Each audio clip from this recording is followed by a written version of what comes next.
Bueno, Seba, Dígame. acá estamos con vos, modo baterista. Ajá. Me gusta llevar el ritmo de las cosas a veces. Y sos un buen percusionista, un buen Hay llevador de algo de ritmo. eso. Antes de arrancar a hacerte cualquier pregunta, primero agradecerte, en No, por serio, favor. gracias. A ustedes Por- me encanta estar acá compartiendo. Creo que todavía no tiene nombre el podcast, ¿o sí? Todavía no. Bien. Un nombre, el primero que casi quedaba ya fijo fue Funk sin edición.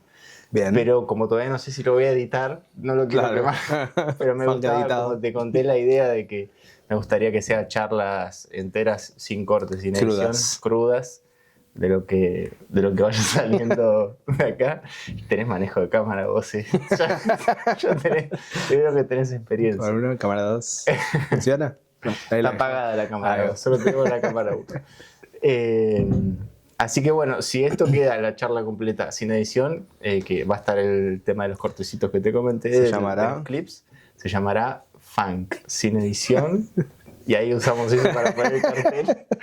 Qué manejo que tengo. No. Episodio 1, un honor realmente soñado que sea con vos. En serio, de vuelta a retomar el agradecimiento. Primero por el tiempo, que tenés una agenda apretada, acotada, Se vino medio unos improvisada. días intensos.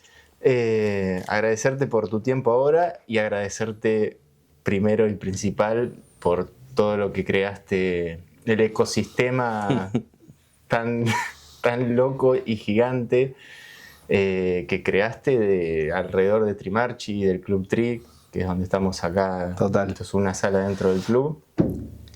Que hablo desde mí, pero sé que mucha gente más. Y yo respondo desde mí, pero sabes también que es mucha gente más. Es como todo un ecosistema justamente donde, si bien tengo un rol ahí bastante visible, porque nada, me gusta charlar y siempre estoy ahí como saludando, me acuerdo un poco más de los nombres y las caras, hay mucha gente que estamos acá, ¿no? En este organismo donde vamos sumando engranajes, personas, órganos completos. O sea, va mutando mucho esta comunidad y bueno, y si bien muchas veces me toca esto de estar hablando y empujando, somos un equipo muy grande y muy mutante y que además lo loco es que va como ramificándose, como que hay gente que por un momento se va a vivir a otra ciudad y seguimos en contacto y seguimos haciendo cosas y nada, ya creo que hasta cuesta geolocalizarlos, es más una cuestión media micélica que se fue dando ya.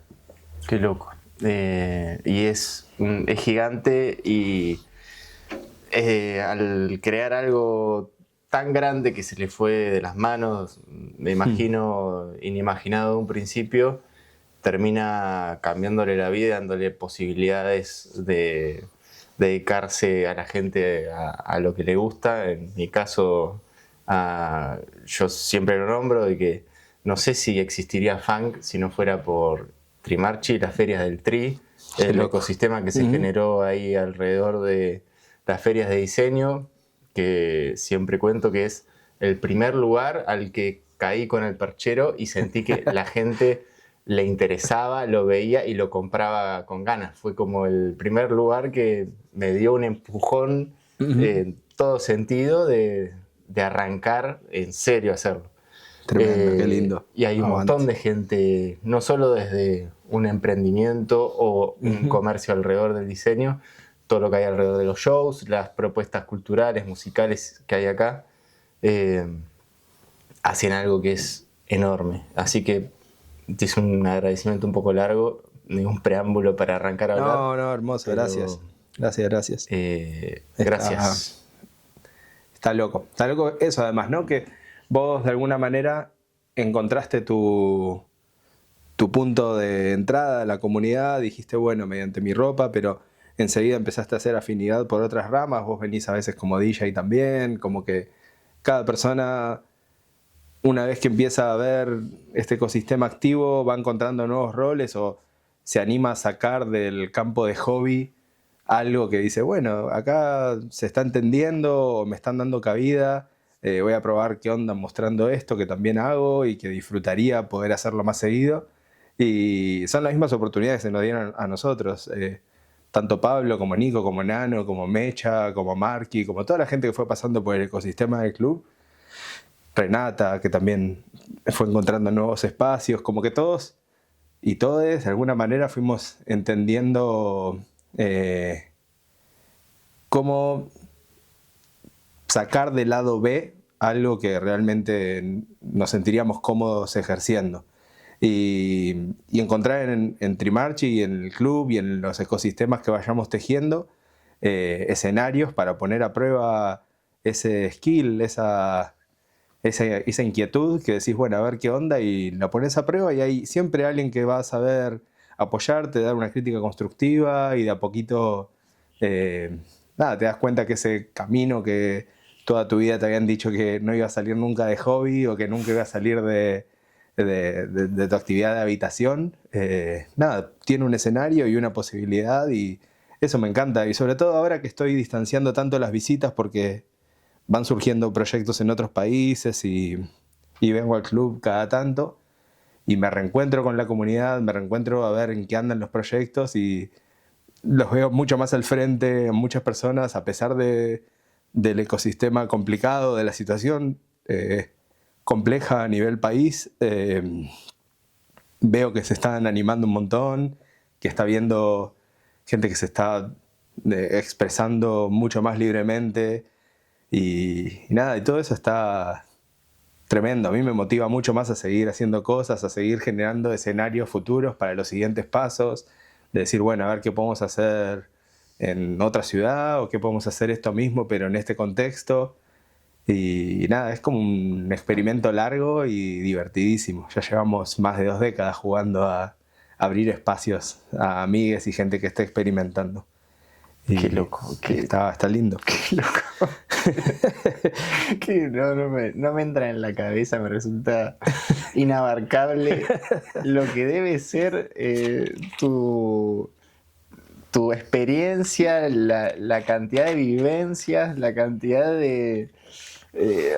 no sé cómo ponerle palabras, pero de lo que llevas adentro tuyo de haber vivido vos personalmente con el crecimiento de todo esto y también de ver cómo se va ramificando en otras personas que nace de una semilla tuya y ver eso debe ser algo zarpado, debe ser algo riguroso, así que... Sí, creo que lo clave para no volverse loco en eso es no hacerlo personal, ¿no? No ver a todo el mundo como hijos, porque no es así. Es así, ¿no? Miren lo que lograron gracias a mí y mi sueño. Agradezcan. Oh, sí, mi sueño. O sea, es un tejido muy colectivo y a mí me encanta sentirme con 20 brazos y sentirme con 60 ojos y ver que en verdad estamos ahí de una manera muy... Bueno, repito misélica porque bueno, es un concepto que da mucho lo tenés presente en la cabeza, ¿no? Pero llamémoslo de otra manera, esa cuestión casi simbiótica de sentirnos en una misma, en un mismo organismo que se va ramificando y que, no sé, yo siento que mediante la alegría de ustedes tocando con Bailable o mediante la expansión de alguien que yo vi que entró al club quizás como cajero y hoy está como productor o que ya siguió siguientes pasos y está en otro lugar.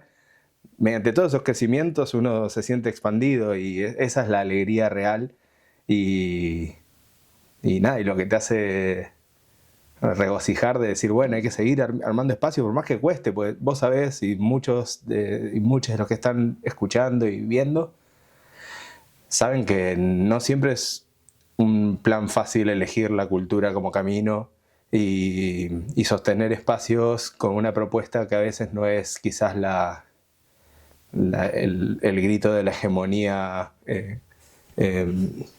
cultural o del entretenimiento, como la queramos llamar. Y entra ahí todo una cuestión más de cruzada, pero cada éxito personal de todas esas personas que se acercaron la van empoderando y te hace sentir ahí que estamos avanzando en un... Y que vale la pena. Sí, sin duda, desde el día 1, desde que siempre valió la pena, estaba buenísimo.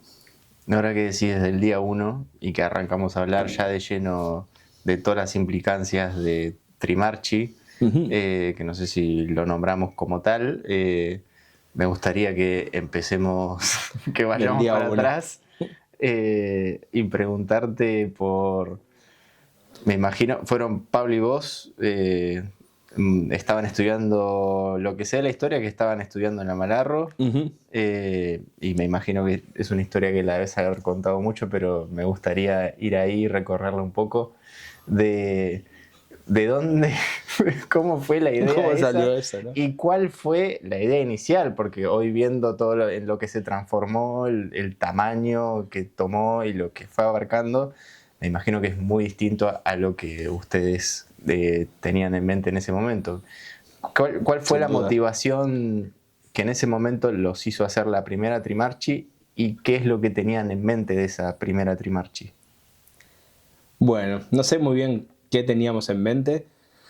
Quedó Sí lejos. sé que no estábamos muy conformes con lo que estábamos recibiendo como formación, como que había muchas cosas que sabíamos que se podían hablar en clase, se podían hablar en el curso y no sucedían.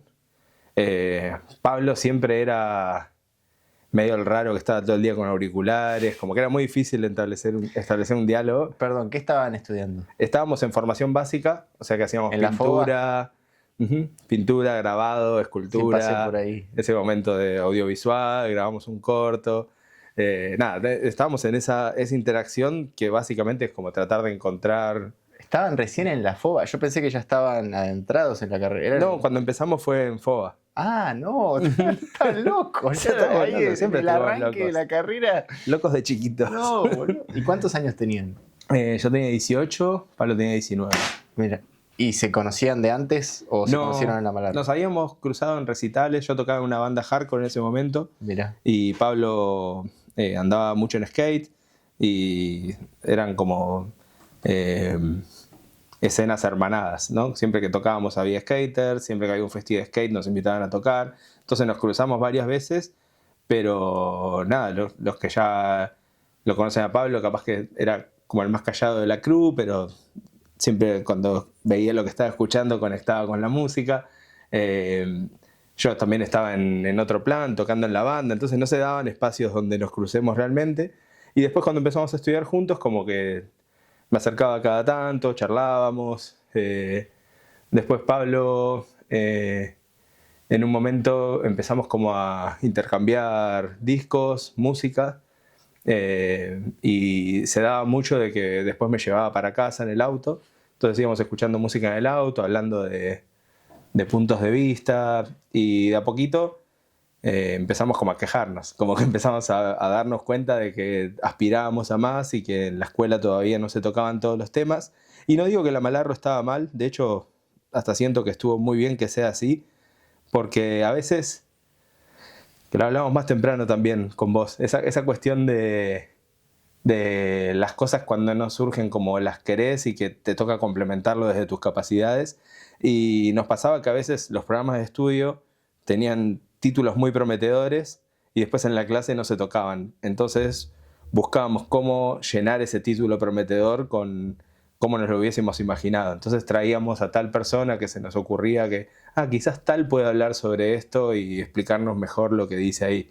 Y capaz que eran cosas muy básicas como tipografía en movimiento o cosas, títulos de programa de estudio que sentíamos que la respuesta no había sido del todo completada y investigamos quién podía llegar a explicarnos esa temática de una manera más libre, no sé, o más Lúdica. satisfactoria Más. y lúdica, que nos responda un poquito ahí. Pero lúdica puede ser también, sí, siempre todo Pero se perdón, basa en un juego. ahí ya a la hora de buscar nombres, buscar personas concretamente para que les expliquen estos títulos prometedores, ¿ya lo hacían pensando en un festival, en un encuentro? ¿O cómo llegaron a eso? A pensar, tenemos que hacer un encuentro, o cómo lo llamaron. Ese fue por tipografía, o sea, tipografía era un tema que nos estaba mambeando porque nuestra profesora de tipografía estaba de licencia desde que llegamos, entonces no habíamos tenido nunca tipografía y nos interesaban mucho las letras en ese momento, estábamos muy clavados en eso. Nos sigue gustando, pero en ese momento era como un eje. Y la persona que había fundado la carrera de tipografía en la UBA era Rubén Fontana, que es alguien que tenemos muy arriba, un referencial para nosotros súper importante. Y nos fuimos al estudio de Rubén a preguntarle sobre tipografía. Fuimos sin cita, le caímos ahí, nos atendió Marta Almeida, que en ese momento era la que nos recibía la gente en el estudio, y nos miró con cara de ¿quiénes son estos pibes? Le dijimos, venimos a aprender tipografía. Bueno, la universidad está allá, acá es donde trabaja Rubén. Sí, pero él tiene información, nos gustaría que charlemos. Qué loco, no me entra en la cabeza cómo la curiosidad lo llevó a mandarse ahí a conocer al estudio del pobre tipo que dijo estos dos las limados. ganas de aprender que tenían, las ganas de absorber Y seguimos, data. somos nerds, o sea, eso está clarísimo, creo. O sea, si entras al club, lo primero que ves son todos nuestros libros. No es una colección de libros que compramos para el club, son nuestros libros que ya nos entran en la casa y en casa hay un montón más que cada tanto voy trayendo para acá o vamos trayendo. Nada, siempre estuvimos como muy ansiosos de saber más o de profundizar más en temáticas, sobre todo en temas que no están tan disponibles. Y bueno, y Rubén escuchó que nos estaban echando y se asomó y dijo quiénes son, y le contamos que queríamos aprender más tipografía, si podía contarnos un par de cosas. Se rió, nos dijo a ver qué, le hicimos preguntas y dijo, ¿por qué no organizan una charla en la escuela y voy y hablo para todos sus compañeros?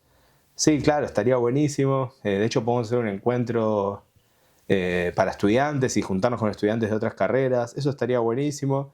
Y él tenía una revista y dijo, si quieren los apadrino con la revista y ayudo a difundir lo que van a hacer. Y nos metió una presión de que teníamos que hacer algo.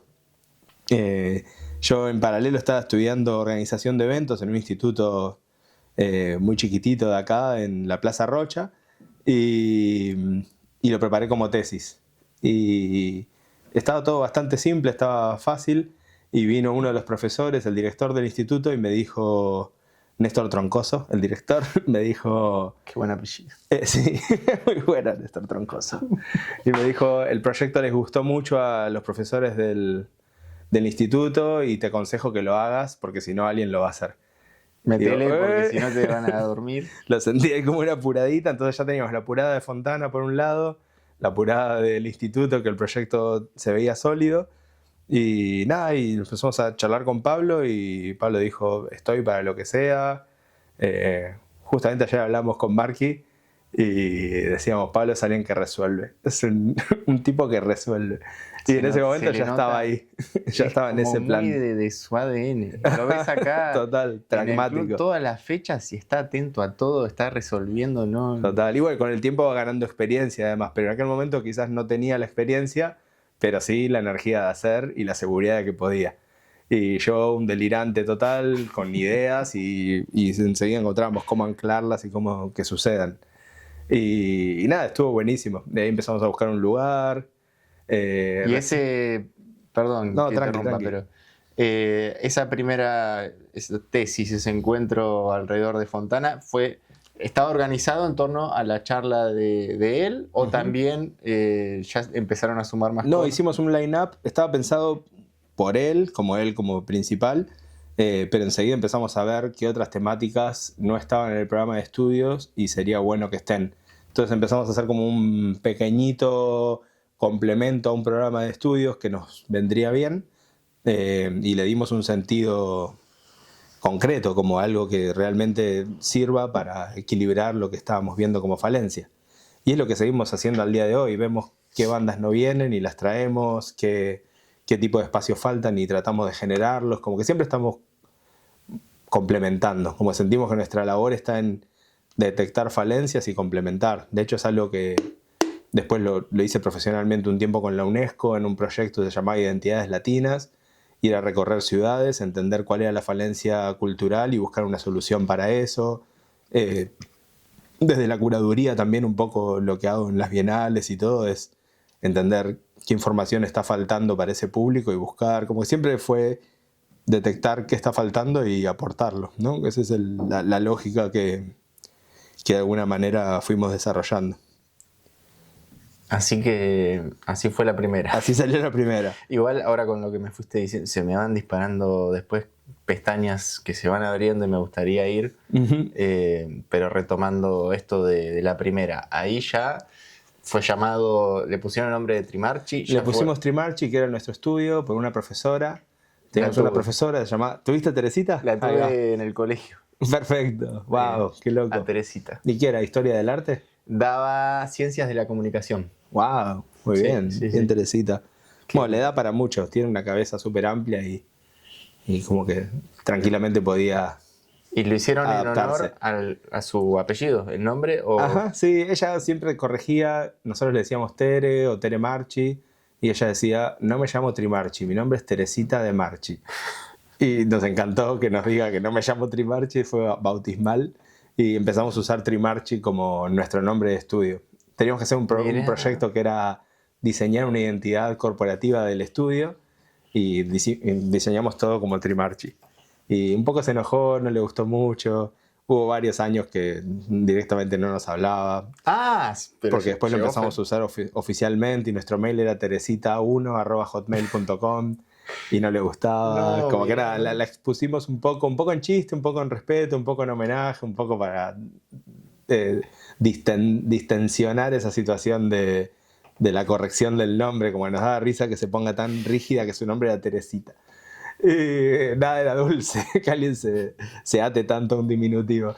Entonces le dimos ahí como un juego a su nombre. Qué hermoso. Y fue así, mucho tiempo. O sea, al día de hoy seguimos siendo Trimarchi, pero por mucho tiempo ella no le gustaba mucho. Editamos un libro de los primeros 5 años de Trimarchi, se lo enviamos, nos respondía, sacamos un programa de televisión para toda Latinoamérica. Contamos la historia de su nombre, no nos hablaba más, llegamos mediante el hijo a ella, silencio, como que era muy difícil romper esa situación. Idea de esto, el drama alrededor de... No, fue muy loco. Y un día en Canal 10 nos hacen una entrevista que contemos el nombre de Trimarchi, y que estábamos distanciados de la profesora, que por qué. Y de repente la tenía en el estudio 2 a Teresita contando su parte de la historia. No, fue tremendo. Está el video en YouTube. Pueden buscar el video en YouTube.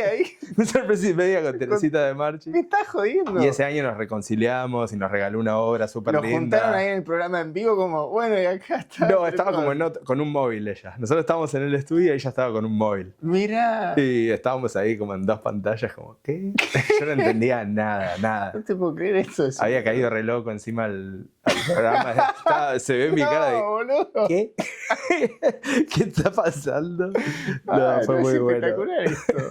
Y está en YouTube, Teresita de Marchi, Canal 10. Así que a partir de ahí fue la reconciliación del nombre con la homenajeada por el año nombre. 13, más o menos. 13 años tuvieron para reconciliarse. Tomó su tiempo. Mirá, tiene sus tiempos, Teresita. Ajá. Bueno, si está bien, historia. Ella nos daba clase de historia del arte, o sea que el tiempo para ella es un detalle. Y sí. Todo toma siglos. Sí. Nada, igual súper cercana, muy buena onda. Nos regaló una pintura súper linda que la guardamos. Está acá en el club, está embarcada. Una obra de Teresita, una acuarela con acrílico que nos dio. Y nada, a partir de ahí ya nos liberamos de un gran peso que era que se había ofendido a Teresita y no era lo último que queríamos. Y nada. Qué bueno. Tiene un final recontra feliz la historia. No Tardío, me pero imaginé que había sido así el transcurso alrededor del nombre. Mirá, y... Perdón, antes de seguir, me quiero fijar que no llego a ver de acá cuánto le queda al clip, porque no llegué a poner el temporizador. Se acaba de terminar Funk sin edición. No, igual esto va a seguir. Esto sigue, sí, no hay problema. A ver, mira, 5 minutos más o menos quedan. Y no sé si hace un ruido, así que me iba a poner un temporizador. Ok. Va a haber unos cortecitos, pero va a ser sin edición. Van a ser los clips pegados uno al lado del otro. Voy a poner acá el temporizador y listo.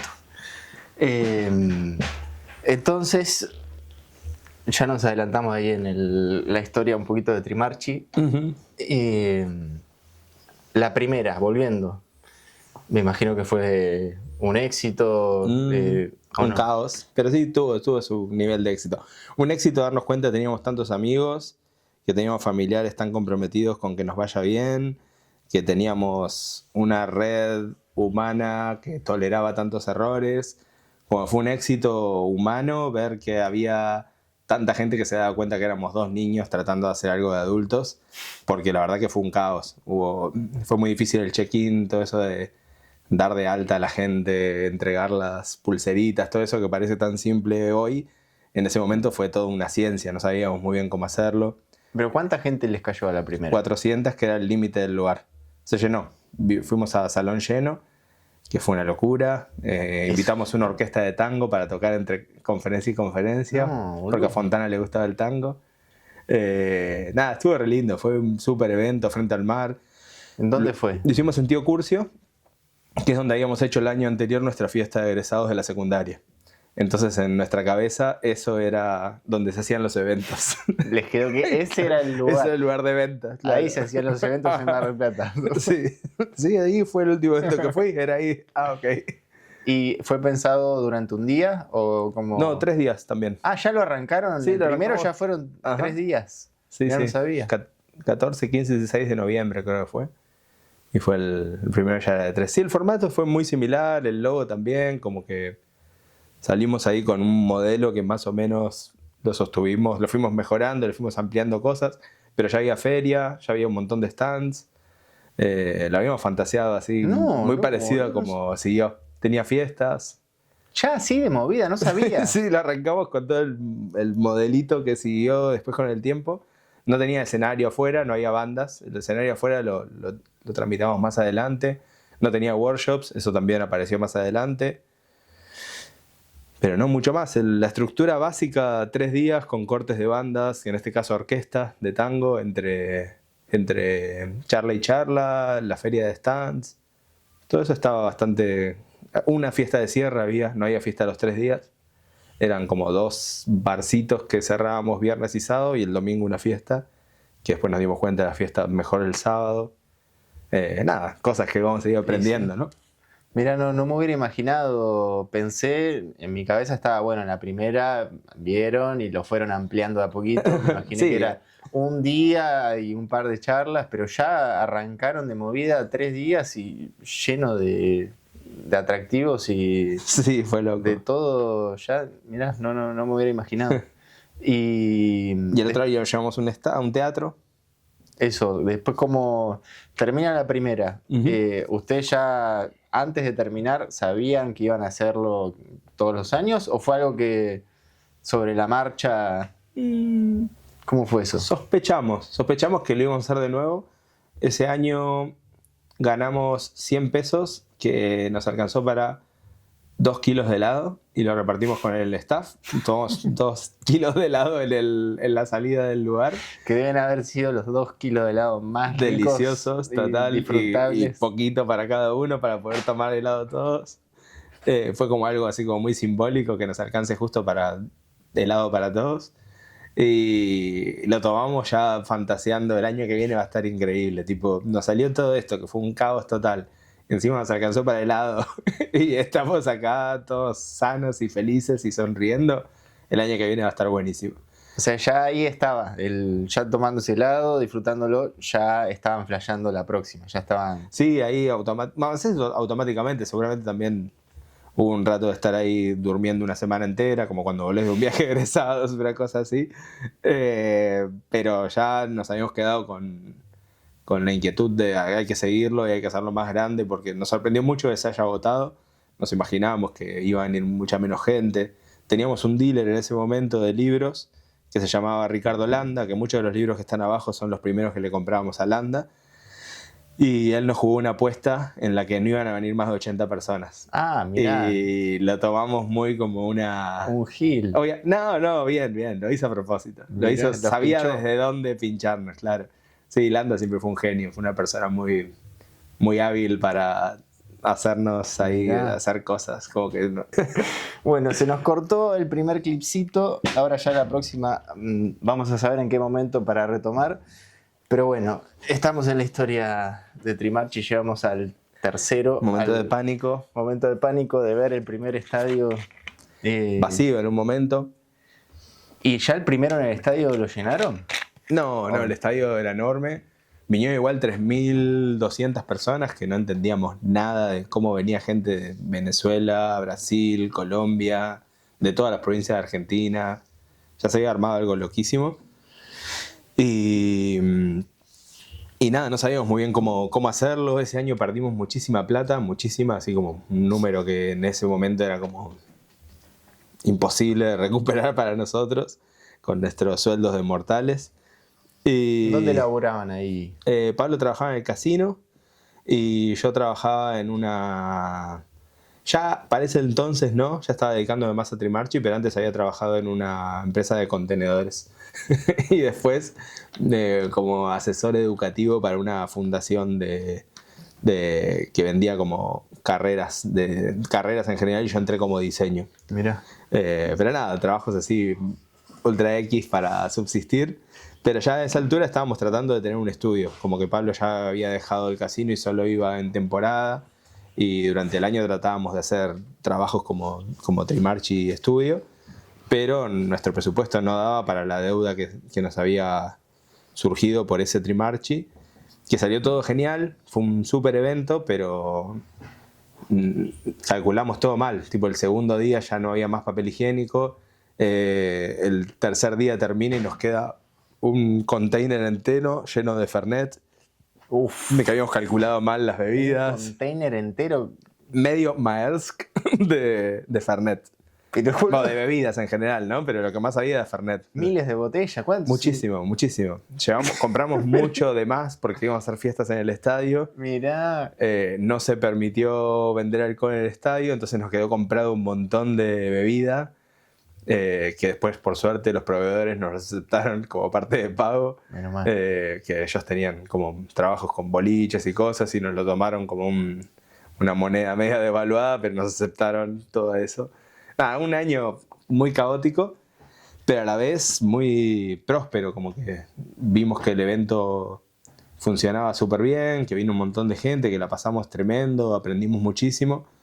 Y ese año aparece una revista de China que se llama IDN, International Designers Network, que nos hace una entrevista, y una de las preguntas era si éramos conscientes que por su convocatoria era el primer congreso de diseño en el mundo que se tiene que llevar a cabo en un estadio. Y ahí nos quedamos como, esto es global, está pasando algo raro acá. Y por esa entrevista nos empiezan a invitar a universidades. No sé, ese año terminamos en el Museum for Gestaltung de Zurich, en el Centro de St. Martin en Londres, ciudades que nunca habíamos conocido en nuestra vida. No. Y a raíz de Trimarchi nos empiezan a invitar porque era un fenómeno, algo que no sucedía. Y nosotros... Lo que debe haber sido esas primeras experiencias de caer de la magnitud que estaban haciendo, y ustedes re pendejos, 20, 23, 21, claro, 23. Sí, estábamos ahí muy pibitos. Chicos, boludo. Dos rockstars ahí. Y nos salían estas giras y nosotros viendo cómo íbamos a pagar la deuda del Trimarchi anterior todavía y aceptando estos viajes, obvio, pero a la vez por dentro sabíamos que no lo íbamos a hacer de nuevo porque no teníamos plata para hacerlo de nuevo, pero nos estaban invitando a un montón de lugares a hablar del fenómeno que estábamos haciendo acá. ¿Ustedes en sus charlas era no lo vamos a hacer más? No lo decíamos, pero sí lo sabíamos. Que a menos de que pase un milagro no íbamos a poder hacer el evento de nuevo. Y bueno, y ahí empezamos como a transar con el demonio un poco y a hacer trabajos más de agencia, como que agarramos cualquier cliente de lo que sea. Hicimos unos proyectos para marcas, tarjetas de crédito, marcas de ropa, no sé lo que sea, pero para juntar plata, para saldar la deuda y poder apostar a un siguiente Trimarchi. Y trabajamos una banda. Ahí inventamos un estudio, Trimarchi Studio se puso sólido, se sumó un amigo a ayudarnos, Gustavo de Andy, y dijimos, bueno, tratemos de hacer esto bien. Otra amiga se sumó también a ayudarnos con cuentas y demás. Y bueno, y probamos a ver qué onda. Los mismos hoteles, nosotros llenábamos muchos hoteles con Trimarchi, y había un amigo ahí, Juan Palante, que manejaba los hoteles y nos daba las salas de prensa de los hoteles que tenía vacías durante el año para que lo usemos de estudio. Entonces de repente teníamos una oficina en el centro en diferentes hoteles, íbamos rotando de hotel en hotel, tipo 4 meses en uno, 5 meses en otro. Y nada, se veía un estudio serio. Empezamos a agarrar muchos clientes y de a poco, con lo que ganábamos de los clientes, lo ¿Cuántos eran, invertíamos. perdón, en el estudio? Éramos 4. Lorenita, que nos ayudaba con las cuentas. Gustavo, que era ilustrador, es ilustrador, pero en ese momento era como su rol. Y Pablo y yo, que diseñábamos. Ese era como el núcleo. Después, para diferentes proyectos se sumaba más gente, pero en sí éramos nosotros. De hecho, Ramazo Pin, el DJ, estaba estudiando diseño y después de la escuela venía con unos compañeritos, con Pancho Guidón y bueno, con un par, y se sentaban en el piso a mirar el estudio. Era como unos pibes buena onda que venían a... Iban a ver, Venían a ver cómo era ya un estudio pro. Y se sentaban así, ahí pegamos buena onda, como Mirá. que ahí empezó nuestra amistad.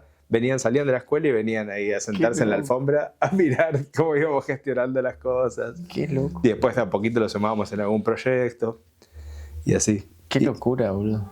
Y entonces ahí, ya con el estudio recontra funcionando, creciendo, Sí. y empezando a saldar la deuda, me imagino.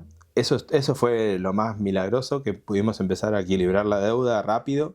Nos salieron clientes que nunca en nuestra vida nos habían salido, no sé si por empatía, por vernos ahí súper quebrados y querer apoyarnos, pero nos salían proyectos muy grandes, muy lindos. Y nada, nos quemamos, pero pudimos seguir con el evento sin frenarlo. Como que ahí empezamos, y estuvimos más atentos a los números también. Como que nos dimos cuenta de si queríamos apuntar a un estadio, teníamos que ponernos más serios y analizar mejor todos los escenarios y nada, y creo que eso nos profesionalizó mucho, habernosla pegado con todo contra el fondo y decir, bueno, ahora hay que calibrar, ¿no? Como ya sabemos que ahí el volumen rompe, se pone todo rojo. Bueno, ahora bajar un poquito y tratar de mezclar mejor. Qué locura, no... Es inimaginable para quien esté viendo, ponerse hoy, imaginarse, más por cómo está de difícil de hacer que pasen cosas hoy y de generar cuestiones. En aquel momento tampoco estaba tan fácil, ¿eh? Pero hicieron magia, Sí, fue loco. Es una locura.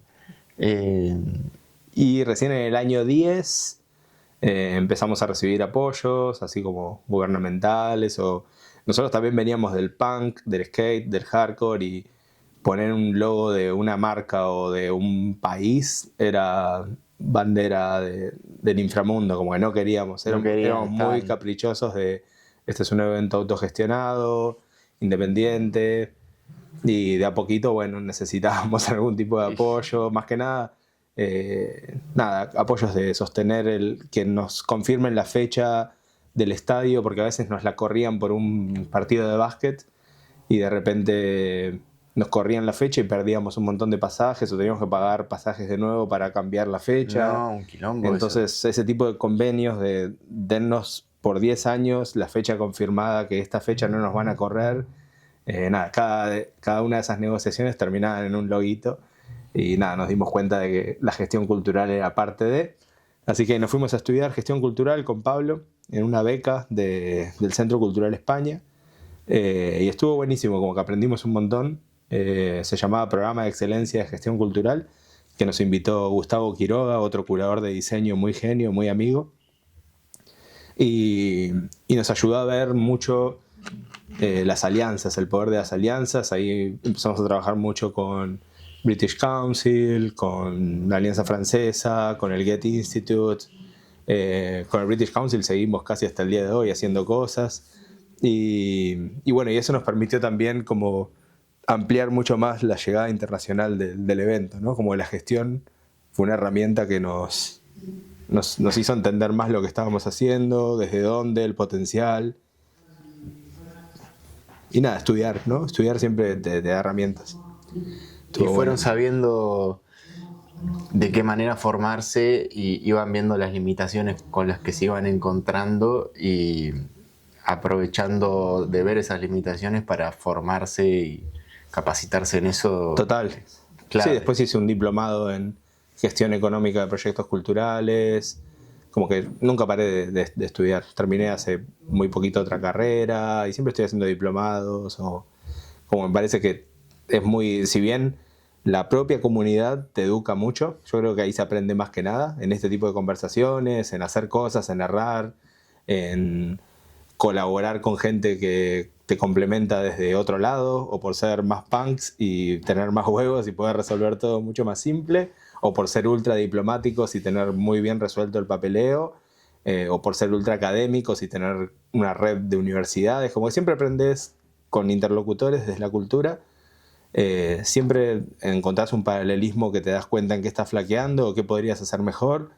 Eh, y nada, eso nos ayudó mucho, pero estudiar también obviamente te abre juego, pero tampoco es que soy un abanderador de la formación académica, ¿no? Siento que la cuestión de hacer te complementa siempre mucho, mucho más efectivamente, creo, ¿no? Por lo menos en mi experiencia, estar en una red activa y conversar siempre potenció. Por eso hacemos mucho los eventos como hicimos ayer a la noche, donde invitamos a gestores culturales, engranajes o partes del engranaje cultural de la ciudad a hablar. Me parece clave, como esa sinergia que se da, esa catalización de estar en contacto, de saber cuáles son los errores, los problemas, las soluciones, las potencialidades.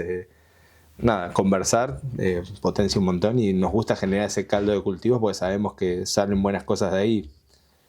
Y nada, eso es algo que siempre pusimos muy en prioridad a Trimarchi. Por eso el club también, el club nació para eso, ¿no? Para que la gente venga a charlar y a tener un lugar de encuentro, hablar de cosas que no se hablan tan seguido, generar diálogos. Ni hablar. Coincido en su caso, que es muy particular y poco común y loco, se encontraron con una magnitud de lo que crearon que las herramientas del aprendizaje académico fue necesario y súper útil, pero coincido con que en este mundo en particular de lo artístico y cultural y creativo, y en eso hablo también por mí, la formación autodidacta o de nutrirte, de ver y hablar con otros y en el hacer, en el darte cuenta de qué es lo que te va faltando y de probar y de también hoy con YouTube, con lo que vas viendo, aprendiendo el trabajo de otros y todo eso autodidacta, es un camino que está muy a la mano y que es muy valioso en eso. Es muy personal también, según... Sí, total, es personal, pero es lindo también vulnerabilizarte y darte cuenta que puede ser colectivo y decir, no sé, o sí, siempre pifio en esto, o este es mi mayor error, o me pasa que siempre la cago acá.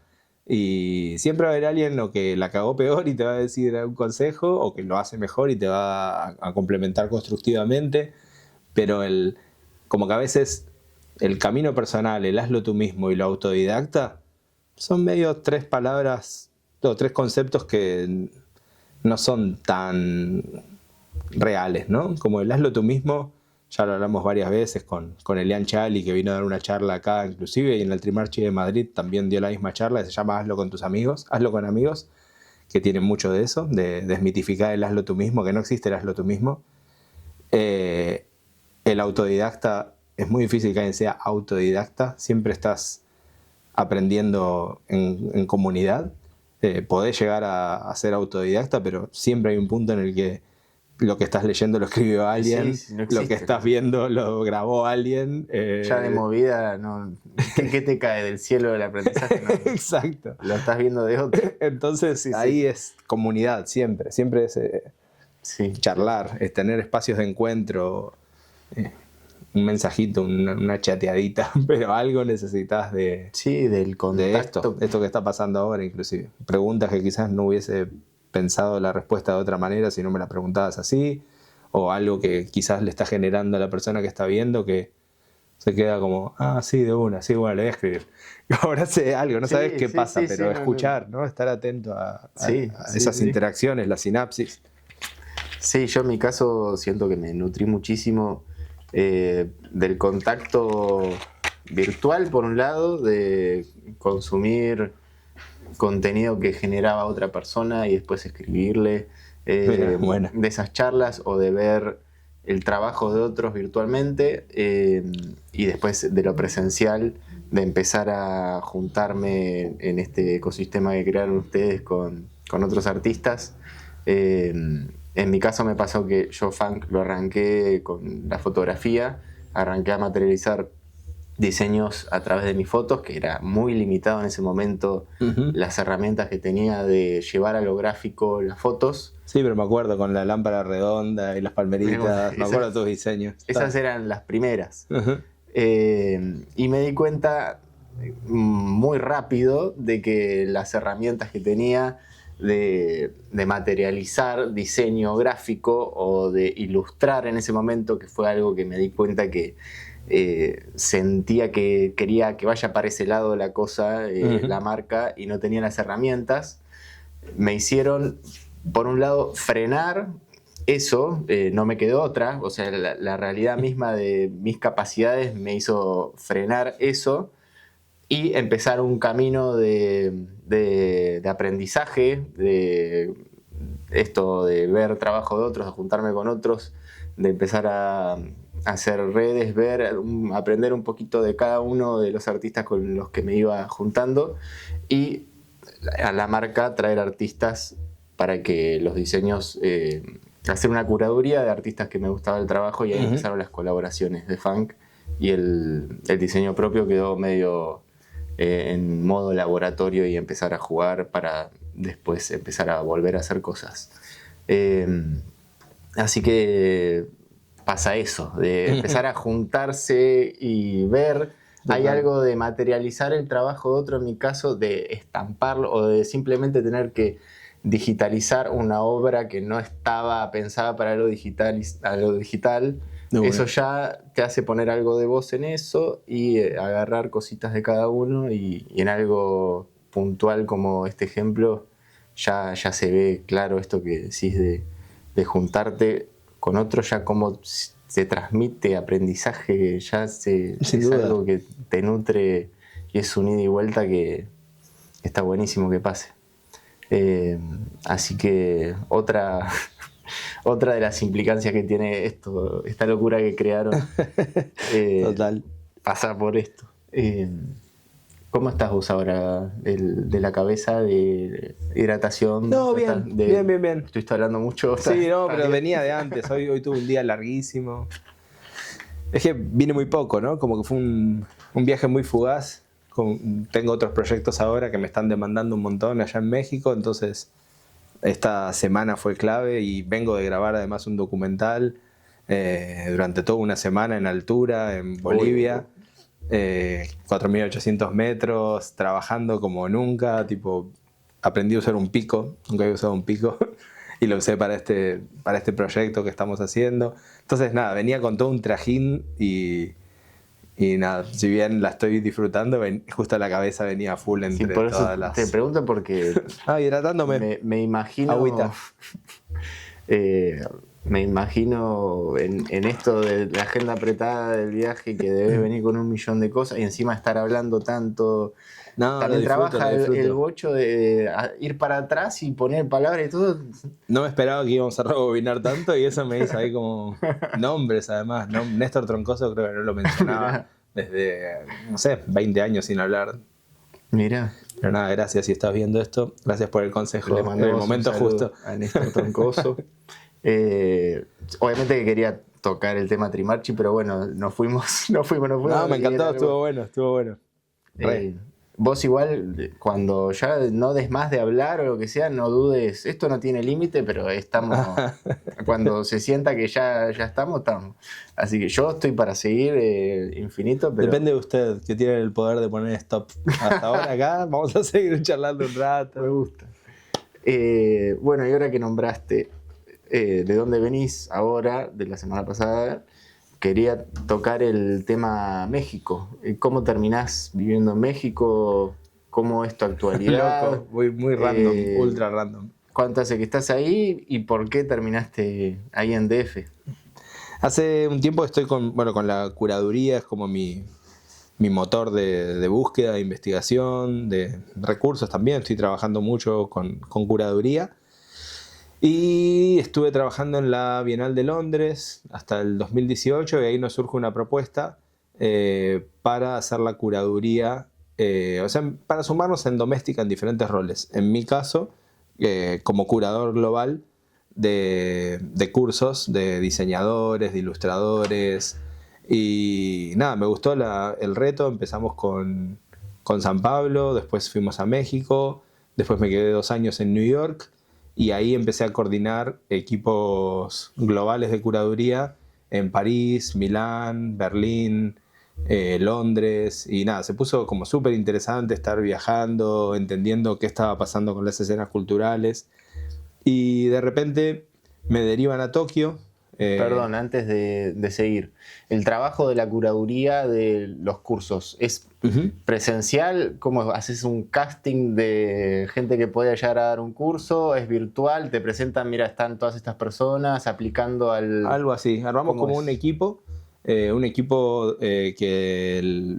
el harvester, el cosechador, el que está ahí es el research, hay alguien que hace búsqueda en cada país. Tenía equipos de research en cada país, entonces en Italia, por ejemplo, estaba muy focalizado en mobiliario y tipografía, entonces tenía un equipo que estaba buscando todo el tiempo gente que haga mobiliario y tipografía y me mandaban perfiles.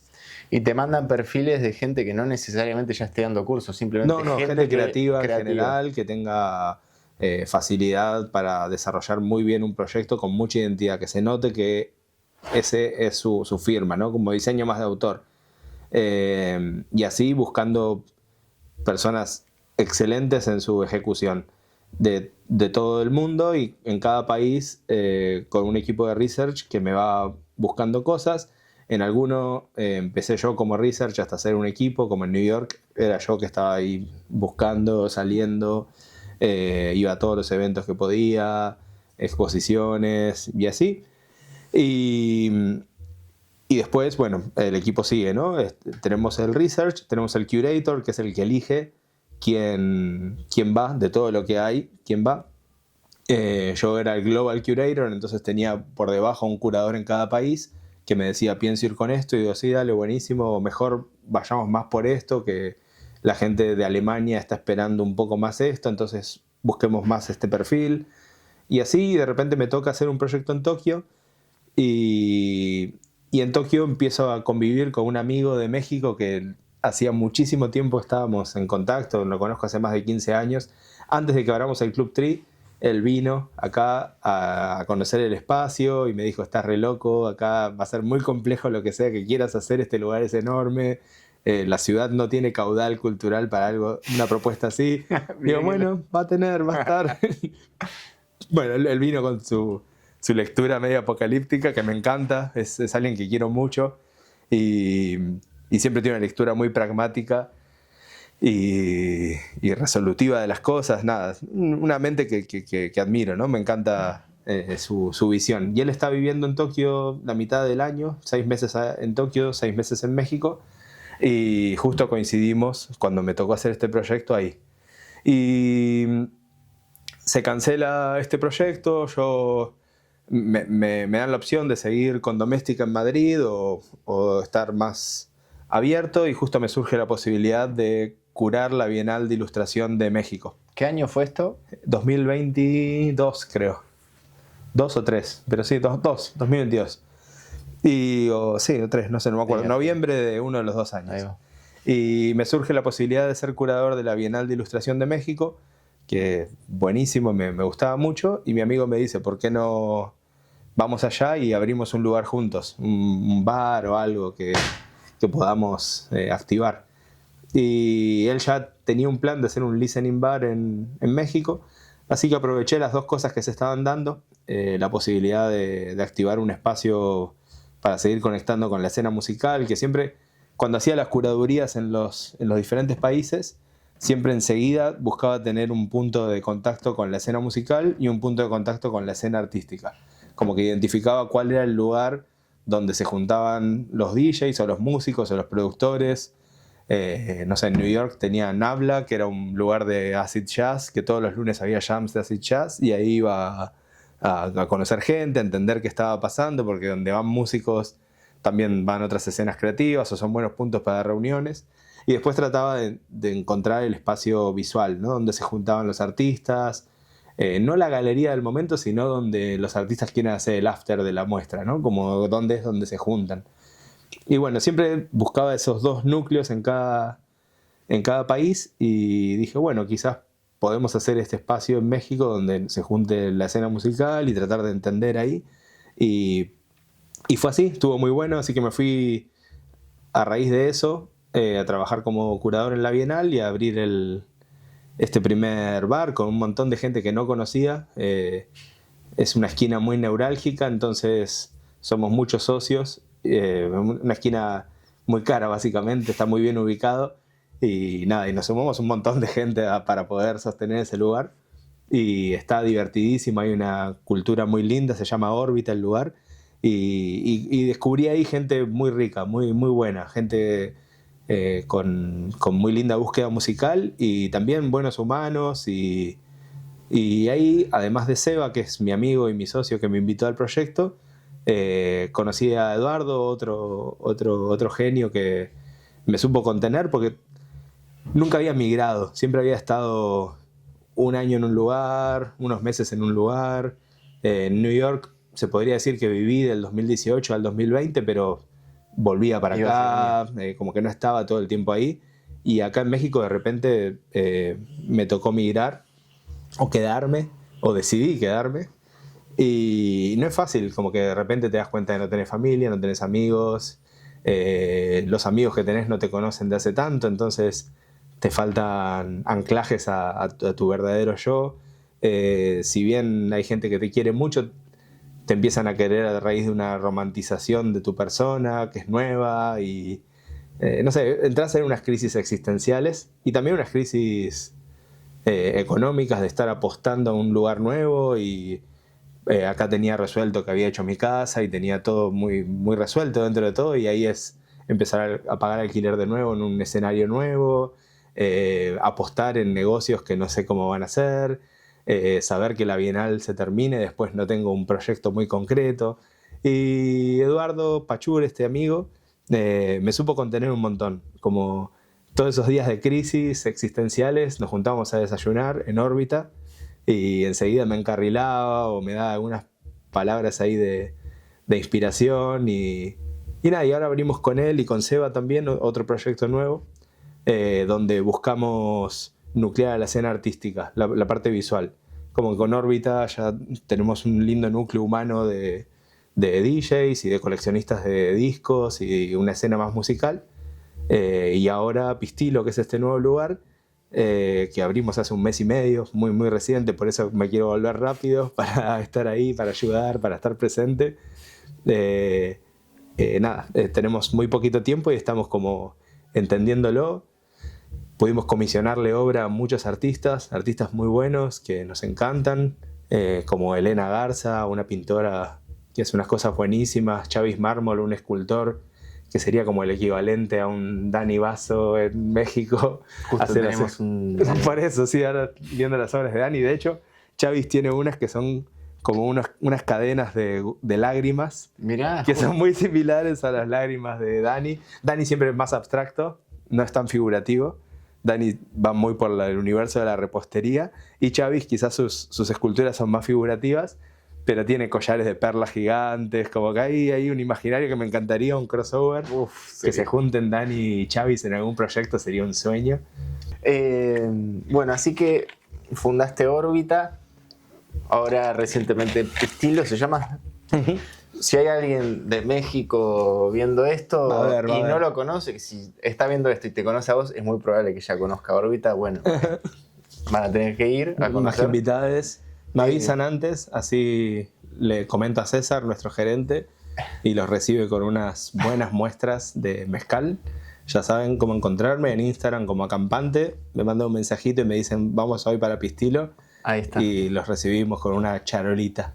Ahí, la charolita es la bandeja. Le dicen en charolita. México, la charolita. Una charolita con unas cortesías. Qué lujo, qué lujo. Obviamente después abajo del video vamos a dejar tu Instagram, toda la data que vos me digas que quieras que esté. Ahí va. Del club, de oro, bueno, ahí lo ponemos todo. Y vamos a ver quién lo ve, cuánta gente lo ve, es un misterio, pero bueno, va a estar ahí. Un buen misterio. Va a estar todo ahí. Así que te estás embarcando en... Sería como una especie de sucursal del Tri, debe tener algo de la Eso va a suceder también. Estamos planeando un Club Tri propiamente. Club Tri, nombre Un Club Tri mexicano. Sucursal Es el DF. plan, es el plan. Estamos viendo. O sea, quizás es demasiado atrevido para largarlo en un video. No, mira la primicia que está. Pero sí, ya vimos locaciones. De hecho, Nano ya viajó. Nano, socio del club. Viajó, fuimos a ver locaciones juntos con posibles socios. Ah, la pelota. Hay un plan, ahí está avanzando. No, mira la primicia que estamos tirando. Nada, no hay paso en vano. Siempre estamos ahí como planeando cómo seguir expandiendo esta escena. No, va a estar buenísimo. Qué locura. O sea, todavía no es nada concreto, ¿no? Pero ya Órbita fue un primer paso donde me asocié ahí con un porcentaje pequeño para entender cómo es el modelo, como nada, un primer paso en una ciudad muy inabarcable. Pistilo ya es algo más firme. Y bueno, y así la idea es dar otro el día de mañana con un Club Tri en México, sería un sueño y no lo veo tan lejano, como que ya estamos cerca, locura, analizando ahí posibilidades, juntando amigas, amigos, amigues que se sumen al proyecto, porque México es una ciudad que demanda mucho y con mucho volumen de personas también, entonces nada, siempre está bueno tener buenos aliados y gente que se sume. Pero sí, es el plan que estamos ahí planeando.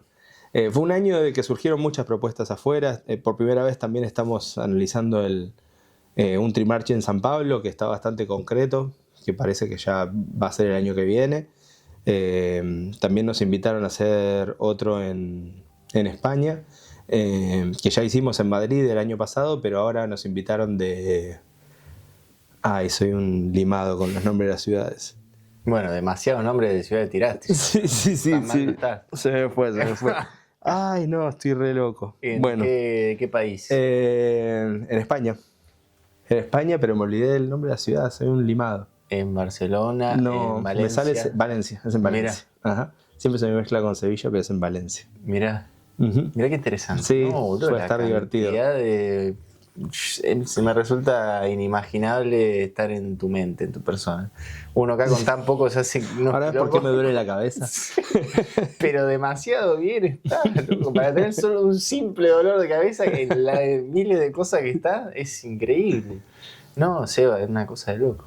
Y México, no conozco, tengo un amigo que está viviendo ahí, le mando un saludo a Tomasito. Te espero en Pistilo, Tomasito. Vamos a tomar algo. Tiene un tiempito, porque él es chileno, está viviendo en DF, pero se vuelve a vivir a Santiago. No voy a llegar a visitarlo, pero bueno, me ha contado, a esto iba, de que es una ciudad que está pasando mucho ahí, que es muy cosmopolita, que hay gente de todo el mundo y que hay mucha actividad en muchas ramas. Eres más del palo de la tecnología y la ingeniería, que hay mucha movida económica, financiera, tecnológica, y me dijo que también notó de lo artístico y cultural, que está muy viva la ciudad. Está muy efervescente. Muy o sea, venía de estar donde más tiempo había pasado antes que en México, fue en New York. Y no siento la efervescencia que siento en México, en New York. Como que siento que en México hay un caldero que está ahí como, todo el tiempo estás perdiendo algo, todo el tiempo está llegando gente de paso que se manda unos fiestones o una muestra buenísima y sigue, y otros que se quedan, muchos que pasan un rato y al año siguiente los tenés, muchos amigos que tenía viviendo en otras ciudades que vienen a visitar y de repente se quedan mirando y dicen, voy a quedar unos meses. Y nada, yo hoy hablé con un amigo, por ejemplo, Santi Carrasquilla, un amigo que en New York era como mi confesor, mi confidente, no sé, como una suerte de resguardo mental, sí, total. Salimos a caminar Central Park entero hablando de esto mismo, ¿no? Cuando uno está migrando, todo lo que conté que pasaba con Eduardo Pachur, lo mismo pasaba con Santi Carrasquilla. Es alguien así que esas personas que te sirven de ancla emocional, humano, amistoso. Y Santi empezó a venir cada vez más seguido a visitar a México. Y hoy me mandó un video que está haciendo un proyecto con Chavis, el escultor. Como que los crucé y están haciendo un proyecto juntos. Como que empieza a seguir tejiéndose toda esa. Te llevas la red. gente para México. Te están pasando, sí. Una fuerza gravitacional acampante que empieza a llevar gente y proyectos a México. Eso le molesta un poco a los mexicanos, ¿sabes? Esa cuestión de que tanta gente está yendo a México que Mira. es que es real que está un poco agobiante de repente. Mucha gente está llegando a México todo el tiempo y se está dando también ese fenómeno. Yo voy desde un lado más migrante a explorar la ciudad, a vivirla desde un lado, pero también hay mucha gente que vive en ciudades carísimas como Londres, como Nueva York, y va porque es un poco más barato, pero van en rol gentrificador y se pone un poco más difícil, como empieza a subir mucho la renta en todos lados, sí. Cafecitos de especialidad en todos lados que te cobran lo que quieren. Me decía eso también, de que está carísimo. Ese fenómeno no le juega tan a favor. O sea, México además tiene una cultura riquísima, muy identitaria, con una raíz muy potente y muy visible, como que sigue ahí, está muy latente la raíz mexicana, no es algo que hablan del pasado. El mexicano está vivo desde Tecnotitlan al día de hoy, es una cultura muy viva. Y toda esta ola que se dio de gentrificación post pandemia se le siente un poquito. Si bien mucha gente la defiende del lado bueno, pero son recursos, pero hay gente que está activando la cultura o lo que sea, ¿no? La industria. Pero no sé si México lo necesita. Me parece que es una ciudad ya tan sólida y tan resuelta desde su cultura ancestralmente que a veces genera unas dicotomías o unos momentos medios de crisis identitaria, identitaria y económica, toda esta explosión gentrificadora que está sufriendo. Que también pasó en Barcelona, pasó en Berlín.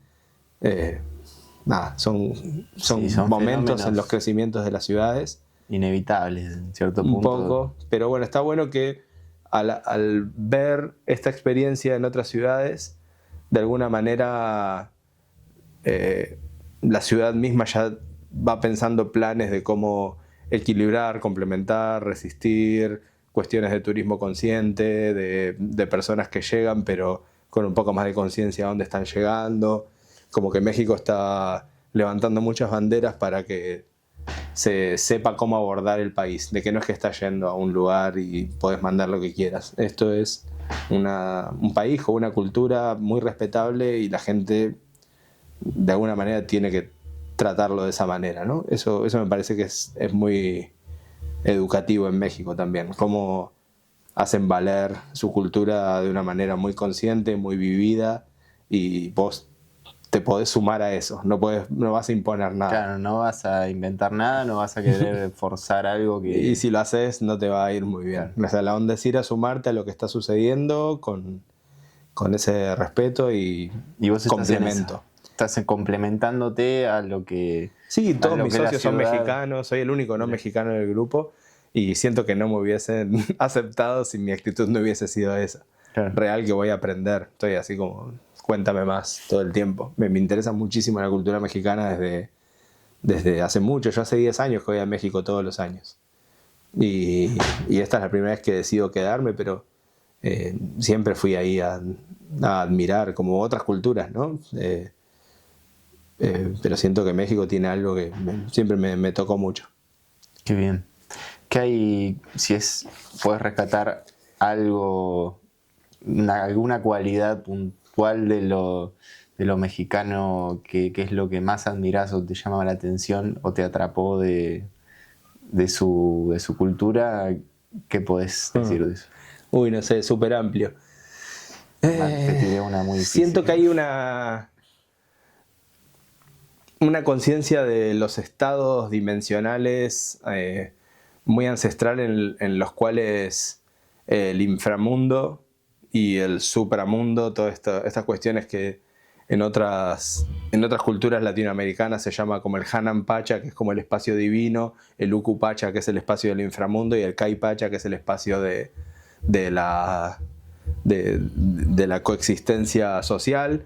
O bueno, hay muchas culturas que lo llaman diferente, ¿no? En los Andes también se llama el Manca, como que siempre hay una visión de esos tres estados, pero siempre te lo cuentan como algo muy, muy casi arqueológico, y México siento que lo tiene muy vivo en el punto de que hay una devoción a lo divino, una conciencia de toda esa parte del inframundo que nos sostiene y nos maneja espiritualmente, y después el momento que nos toca interactuar, y en ese momento que nos toca interactuar hay mucha conciencia del tejido social, como que hay mucha conciencia de lo colectivo. Todo esto que hablamos más temprano sobre la inexistencia del autodidacta y todo eso, México lo tiene muy marcado. O sea, México se basa en comunidad, y eso es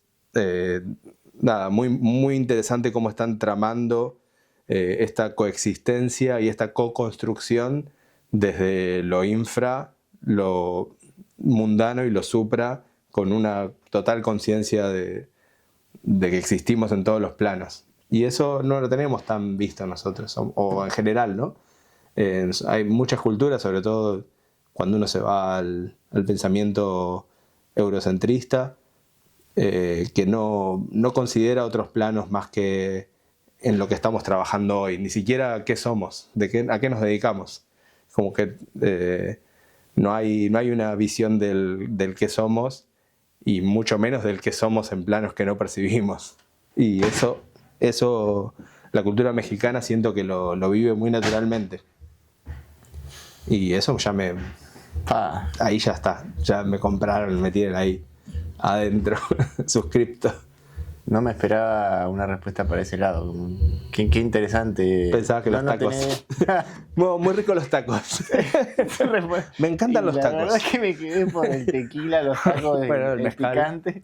Pero no, qué interesante. Y impresionante la manera que tenés de ponerle palabras a algo tan complejo, y en un segundo que te quedaste pensando, bajarlo a una respuesta de segundos. Qué interesante. ¿Cómo notás en la interacción mundana, que es la manera que tenemos de ponerle palabras a las cosas y de ser funcionales, cómo notás que ellos en esta dimensión tienen presente las otras dimensiones? Bueno, hay un calendario ritual, que el calendario es gran parte de México. México tiene esa devoción al calendario, al saber que hay un momento para cada cosa. Hay calendarios aztecas, calendarios mayas, y todos tienen anclajes a momentos muy clave de las tres dimensiones. Hay momentos de cosecha donde se hace cargo de la tierra, hay momentos de divinidad y de devoción, y hay momentos de rendir homenaje y tributo al inframundo. Hay una multidimensionalidad muy activa, y lo ves en un montón de rituales diarios, en cuestiones de que toda casa tiene un altar, tanto sea para el inframundo como para el supramundo. Hay 2 altares también. Está muy incorporado en la cultura, y es muy visible en un montón de detalles, hasta desde la comida, ni hablar en detalles religiosos, en detalles rituales no religiosos, sino esos sincretismos con el paganismo que nuestra religión, o la religión hegemónica, de alguna manera trata de dividir en paraíso e infierno todo, y ahí hay una coexistencia muy natural entre todo el tiempo. Todo se pudre y florece en el mismo pedacito. Qué interesante. Y vos en tu día a día, llevado más a un terreno más de lo personal y de tus hábitos y tu rutina, ¿llevas algo de eso, de lo ritual, de la dimensión más espiritual o introspectiva, lo llevas a tu día a día, o en esto de estar en tantas actividades y frenesí de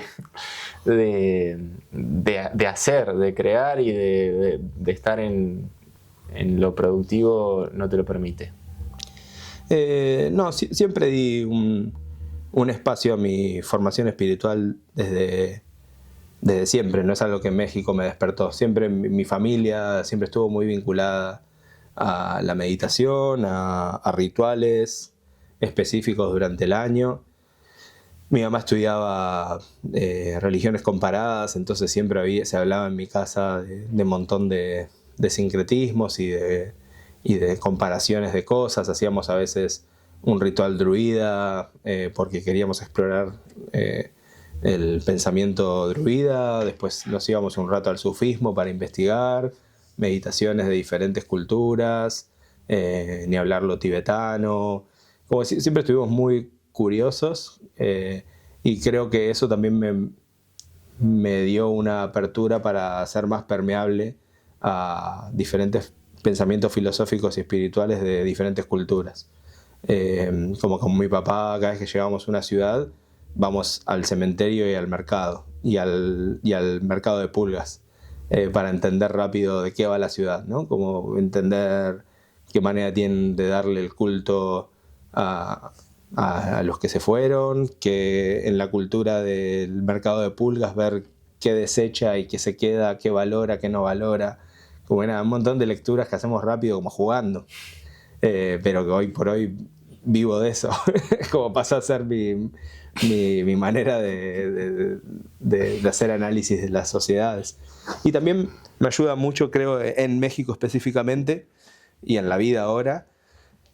María, mi novia, ella es socióloga y tiene una vida espiritual bastante activa, entonces muchos de estos rituales de México los iba descubriendo porque ella hacía estos altares en casa y siempre se permite un momento para meditar o para contemplar el atardecer. Tenemos una linda terraza donde le da de comer a los colibríes y se arma ahí una situación siempre, y vemos que se vaya el sol, lo vamos a despedir todos los días. Como que hay un ritmo ahí que sí, que me hace permitirme esos espacios, pero porque lo considero clave en la vida. O sea, no contemplaría, no podría entender un modelo en el que la productividad rija mi día. No puedo ser consciente si no le doy ese espacio al inconsciente, ¿no? El subconsciente es lo que me guía a esos pequeños momentos de lucidez o de razón, es porque estoy muy atento al inconsciente. Siempre hay un trabajo de atención a los sueños, a los pequeños signos, conversar. Todas las mañanas hablamos de qué soñamos mientras hacemos el café, y es como revelar unas fotos. Ese diálogo es el que te muestra en qué andás. Claro, por esto. Sí, bueno, listo, ya está. Esto es una preocupación, esto es una realidad, esto es una ambición, esto es un sueño, esto es una esperanza, no sé. No, es que bueno que tengan tan ejercitado y tan ahí a la mano. Ya algo todos lo tenemos a la mano. Tan cotidiano. Pero ustedes al ejercitarlo, hacerlo diario, obviamente que todos tenemos esa información y somos todos más o menos hechos de lo mismo, pero al ejercitarlo y tenerlo incorporado a tu rutina, así como lo contás, de tener la capacidad de verlo claro y de entenderlo, y de ponerle palabras, que está bueno, y de también darle la importancia a todo este costado que vos lo tenés clarísimo, de que no podrías ser productivo, no podrías llevar la vida que llevas en este plano si no le darías el lugar que tiene sagrado a lo espiritual y a la salud interna e integral, que es muy fácil olvidarse de eso y dejarse llevar por el ritmo mismo que te plantea Total. Esta cultura y la gente que nos rodea y el mambo en el que estamos, que no es fácil eso, así que también está bueno charlarlo y verlo como uno. Yo también tengo muy, muy presente ese costado y muy incorporado en mi rutina, y hablar con otras personas, mi gente cercana, me gusta hablar de estos temas como para ver. Me siento a veces medio un marciano hablando o viendo cómo viven las personas que tengo tan cerca. Y vos te despertás y ya les pregunto, ¿no? ¿Y agarrás el celular de una? Y lo veo como, y viendo esas pequeñas pero al mismo tiempo grandes diferencias de cómo uno transcurre el día y los espacios que tiene para frenar un poco y dejar el aparato de lado y ver más adentro. Está bueno charlarlo como para verlo y tomar, mirá, lo que hago y lo tengo tan normalizado es valioso, y así que está bueno eso. Porque seguramente hay mucha gente, la gente que esté mirando, probablemente la mayoría no tenga muy presente esto, y por más de que hoy se esté en la conversación y lo subestime, o piense, no, soy un vago, o me estoy haciendo mucho a lo inoperante, como que se rige todo por la producción, ¿no? Como que ahora últimamente no, pero desde mucho tiempo tengo un amigo que su lema es la vagancia es salud, Gibran Turón, gran artista, si lo quieren después indagar. Y nada, es un sticker que lo tengo pegado en todo lo que puedo porque no me lo quiero olvidar. Y también ese ida y vuelta, ¿no? Que ya lo hablé quizás en alguna que otra entrevista, pues es algo que me gusta mucho subrayar, que es esta relación entre el ocio y el negocio, ¿no? Como ocio y después negar el ocio un tiempo, porque ya llegaste a una solución, a un estado de lucidez, mediante el ocio lográs reconectar con un propósito, con un objetivo, y después lo negás un rato hasta llegar a ese objetivo. Y bueno, y los griegos lo llamaban así, ¿no? Ese yin-yang entre otium, neg otium, el momento de negar el ocio, que en español se tradujo como negocio, que me parece muy divertido, y el ocio, que mucha gente lo interpreta como vagancia. Pero es simplemente esa cuestión de dedicarte un tiempo para vos. Ese ocio es simplemente recalcular, recalibrar, evaluar, setear objetivos y demás. Y una vez que ya tenés todo claro, mediante esos 3 días, 4, esa hora en el día, lo que sea que te dedicaste para vos, al ocio, bueno, lo voy a negar un rato para ponerme las pilas. Y ahí se producen recursos, básicamente. Te había escuchado ya eso, lo del ocio y del negocio, y me parece espectacular. Es clave, y lo tenemos en el lenguaje. Muy concreto en la palabra, en el lenguaje mismo, y muy descriptivo al mismo tiempo. Que sí, estaba por decir esto también, de que yo siento que, por un lado, está esto de que nos absorbe el ritmo, y principalmente hoy creo el celular y las redes y todo, y esa vorágine que hay ahí de consumir todo el tiempo, pero al mismo tiempo se escucha cada vez más hablar de la meditación, de prácticas más alrededor de lo espiritual y de la salud mental, el bienestar interior, que por más de que no se practique tanto, se escucha, y no hay como una mitificación de eso, como podía llegar a haber hace no tanto tiempo, de que capaz que vos decías meditar y ¿qué es? ¿Qué? Es algo como medio, ¿en qué andás? Medio raro. Así que está bueno. Yo creo que es algo como estas relaciones duales que se van dando de las corrientes del ocio-negocio, así como va aumentando exponencialmente el ritmo de productividad alrededor de la tecnología, de las redes, inteligencia artificial.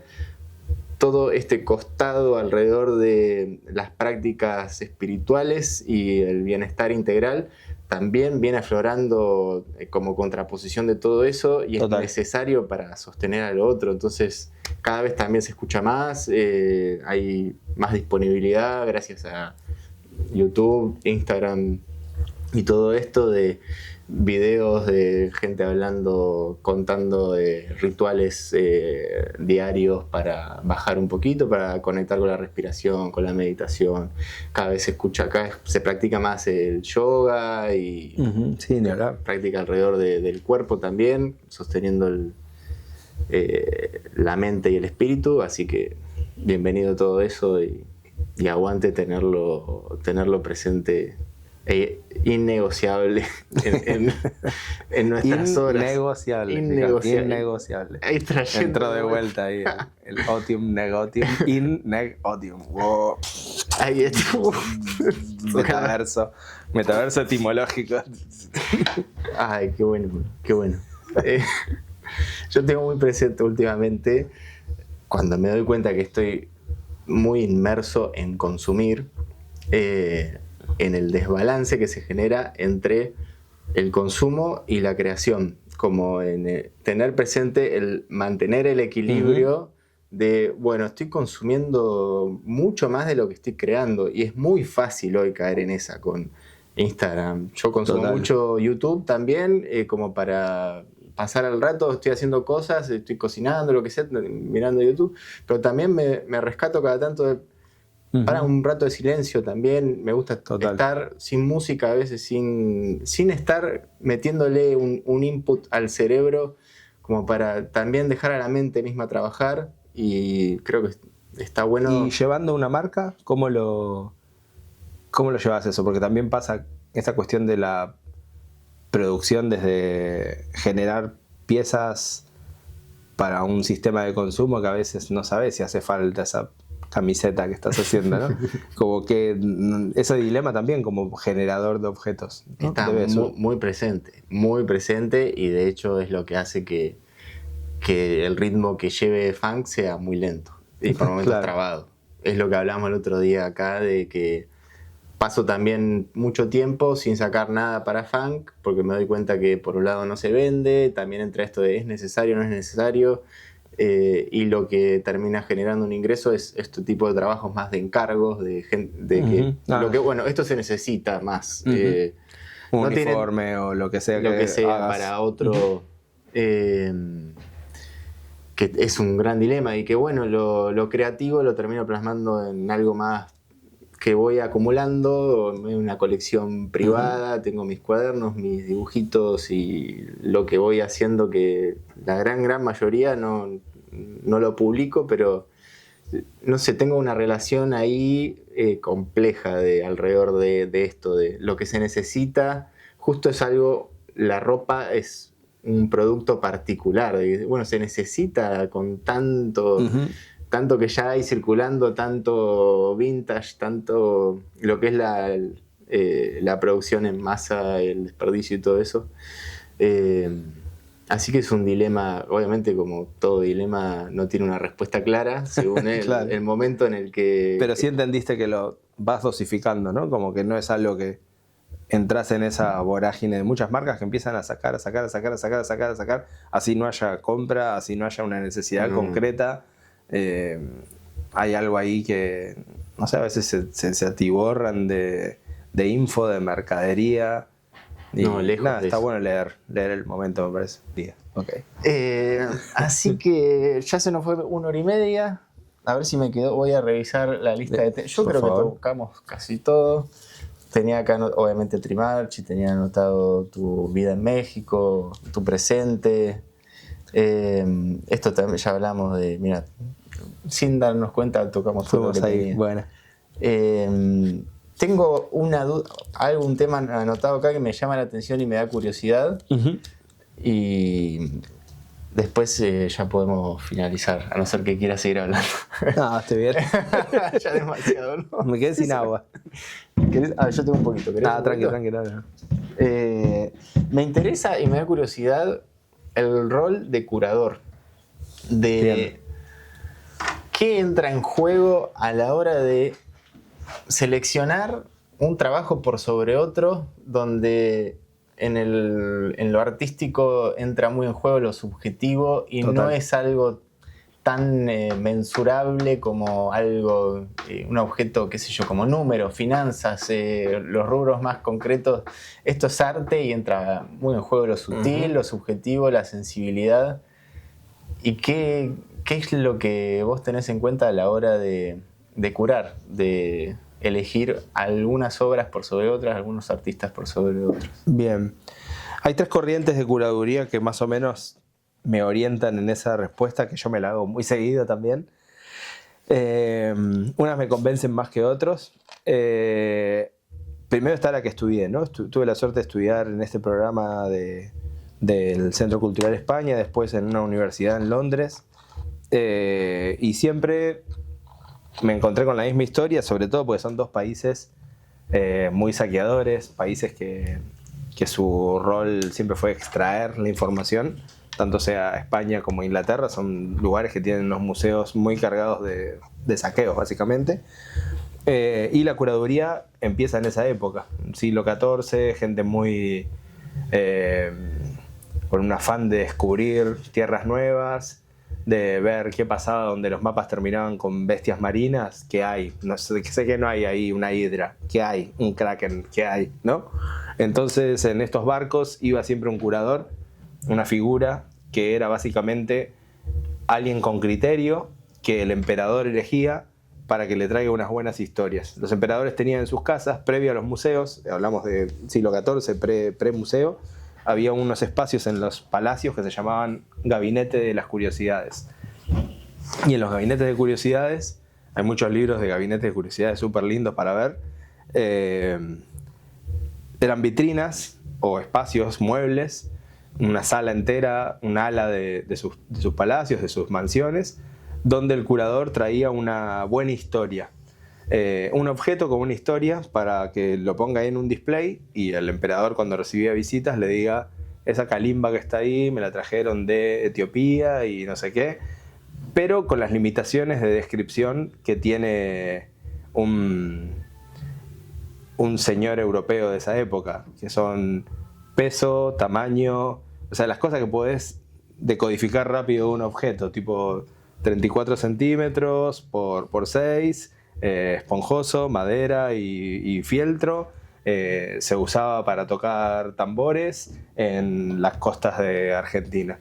Entonces es Eso un era objeto. Lo que decía el señor europeo a la gente que visitó. Exacto, una pequeña hazaña de qué difícil fue conseguirlo y las dimensiones y el tamaño y las dimensiones y la materialidad.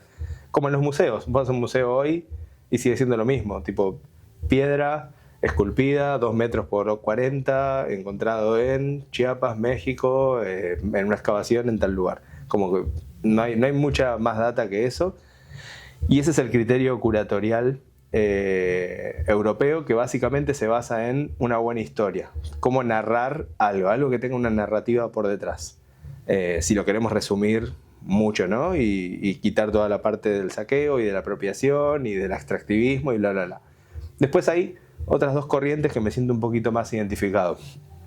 Desde lo europeo tomo eso, la narrativa detrás. Como que puedo elegir una pieza, pero si no tiene una narrativa detrás, una pieza vacía, una pieza sin mucha historia que desarrollar, hay algo ahí que me falta. Por más que sea hermoso, por más que sea una pieza muy bien ejecutada, necesito el factor narrativo detrás. Después, trabajando en la Bienal de Diseño de Londres, tuve la suerte de encontrarme con los Wichis, una comunidad de la selva impenetrable, y ahí me reeducaron con la curaduría, y fue un curandero. Un curandero me explicó la similitud entre curaduría y curandería. Y él decía que su campo de acción, su campo de estudios es la naturaleza, que él sabe cuando su comunidad le falta algo, sabe cuando su comunidad está enferma de algo. Entonces, desde las frecuencias de la naturaleza, él elige qué plantas le tiene que dar para que su comunidad se recupere. Y él decía que mi campo de acción, de estudio, era el arte, y yo sabía qué enfermedades tenían las comunidades que les estaban hablando, entonces elegía qué piezas de arte iban a curarlas. Entonces, desde ese lado, se resignificó la curaduría como curandería, y le entendí otro factor. O sea, además de la narrativa y de algo curioso, algo que llame la atención, algo que tenga un sentido espiritual para recuperar algo que detecto que en esa ciudad o en ese contexto o en ese museo o en esa galería está flaqueando en la gente que está asistiendo, ¿no? Algo que sé que le está faltando a esa ciudad para complementarlo quizás frecuencialmente. Y después está el término andino de la curaduría, que la figura del curador no existía en la América precolombina, pero sí había una figura que se llamaba Mauta.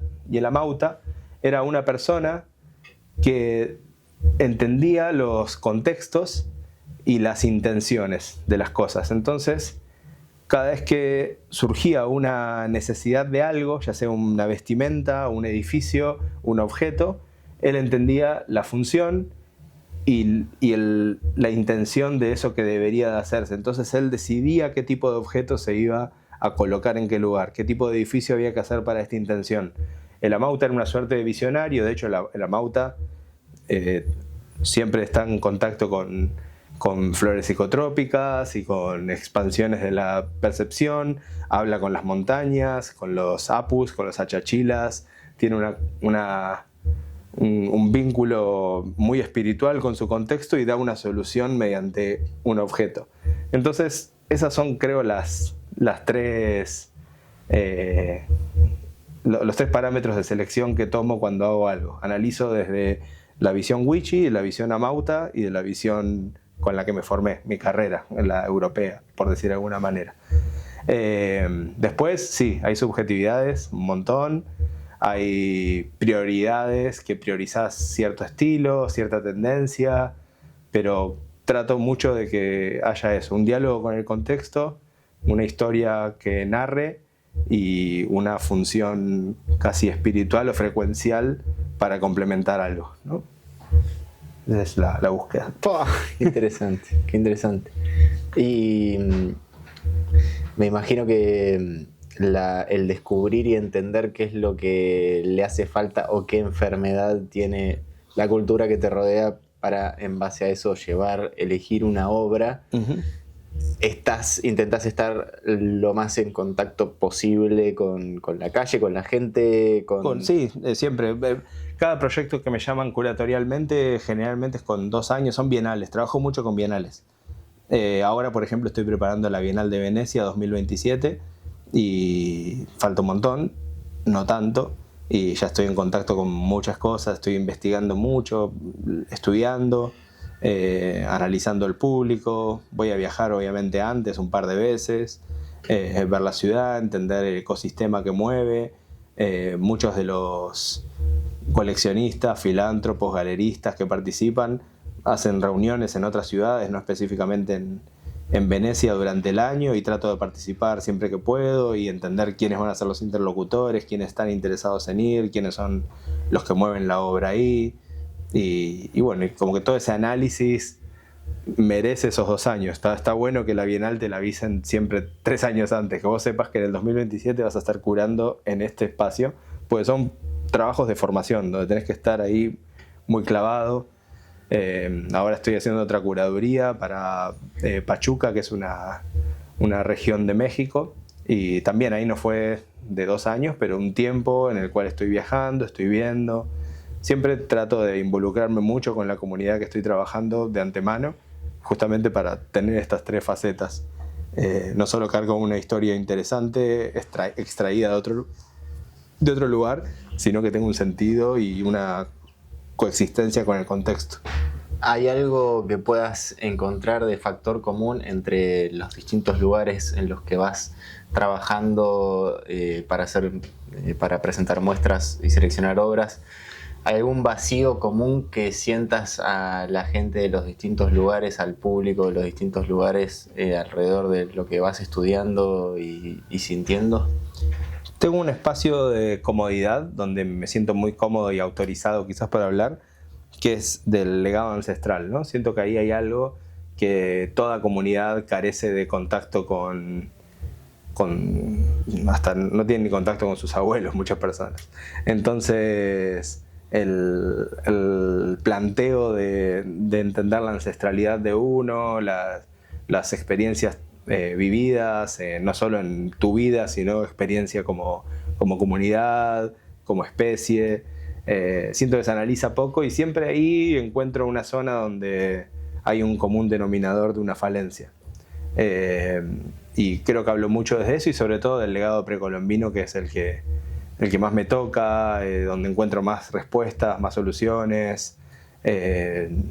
Y creo que mis últimas 4 bienales en las que estuve involucrado, siempre busqué darle un espacio al saber ancestral precolombino como un recordatorio de cosas que se nos pasaron por no haber entendido a la hora que llegamos a este continente, no entendimos un par de cosas que estaban muy claras y muy buenas y muy funcionales y que las pasamos por arriba porque pensamos que estaba mejor Bayer o lo que sea que elegimos como nuevo mentor. Lindo quilombo se hizo. Sí. Sí, sin bueno, duda. Seba, me quedo lleno de data y... ¿Quién habrá llegado hasta ahora, no? Gracias, persona. Gracias, este tú. Momento? Yo creo que sí. Yo creo que Sí, sí. no sé. Me cuesta mucho estos formatos. Me encanta que los uses para cocinar, que exista gente, usuarios potenciales. Vos no consumís, no, me cuesta mucho escuchar personas hablando mucho tiempo. Prefiero, o sea, sí puedo hacerlo en cafés, escuchar gente, ir a conferencias. Pero virtualmente pero no suelo encarrilar. Y menos cuando estoy yo. O sea, cuando escucho digo, no, ¿qué? Y nadie, no sé qué, nadie lo escucharía, o yo no lo escucharía. Pero hay mucho. No. Yo claro. Lo encaro esto por un lado porque lo consumo, este formato, y por otro lado porque veo que hay consumidores de esto y hay gente haciendo esto, mucho de podcast, de charlas y también en este caso puntual porque sabía que iba a estar buenísima la charla y bueno, y después esperando con que le sirva a un par de personas ya Total. es un golazo. En principio que nos sirva a nosotros. La pasé súper. Todo este momento, si no me hubiese quedado sin agua, ese fue el único que me estaba como frenando. Tendríamos que haber traído una botellita más, no me di cuenta. Sí. No pensé tampoco que íbamos a hablar casi 2 horas. Pero no, igual me sorprende. Un tiempo que hice un podcast en pandemia, creo que muchos indagamos en los podcasts en pandemia, y se llamaba Las Estaciones del Designio. Y me sorprendió mucho la cantidad de gente que me escribió y que le sirvió y que interactuó y cosas que escucharon ahí y me siguen al día de hoy escribiendo por eso. Qué piola. Que fue una pequeñita incursión y o sea que sí sé que hay algo ahí de que obviamente entiendo la industria de los podcasts también y que está muy... Pero me cuesta pensar que alguien puede estar ahí hasta ahora, así que gracias, persona. Gracias a quien esté ahí del otro lado. Yo me quedo muy contento de esta charla y muy agradecido. También, gracias. Muy agradecido. Y antes de ponerle stop, te voy a dejar un regalito como primer invitado de honor a este podcast. Qué lindo, sin gracias. edición de funk. Un detallecito, una funk para Seba querido. Epa, qué lindo, gracias. Espero que guste, que quede bien, cualquier cosa. ¿Lo hablo en cámara? No tenía pensado esto, si querés. Buen color. ¿Es un color que uso? No, qué cool que está, es uno me gusta. de los últimos diseños que hemos sacado. Muy lindo, gracias. Así que bueno, gracias, Seba. Aguante. Paso para allá darte un abrazo. Gracias. Lo mismo, buena onda. Muchas gracias. Qué linda, me encanta, gracias.